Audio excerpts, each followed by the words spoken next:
How to remove restricted mode on TikTok. Hi everyone, I'm here to assist you today with that new delay. Let's jump right in. First, open TikTok on your device. Make sure you're logged into your TikTok account.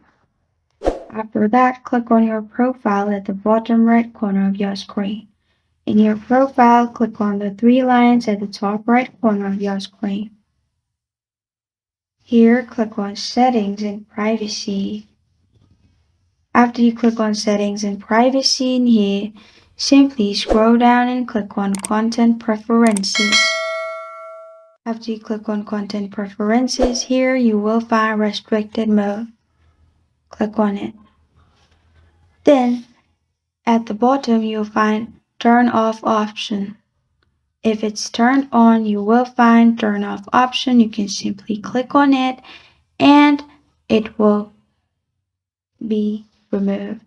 This is how to remove restricted mode on TikTok.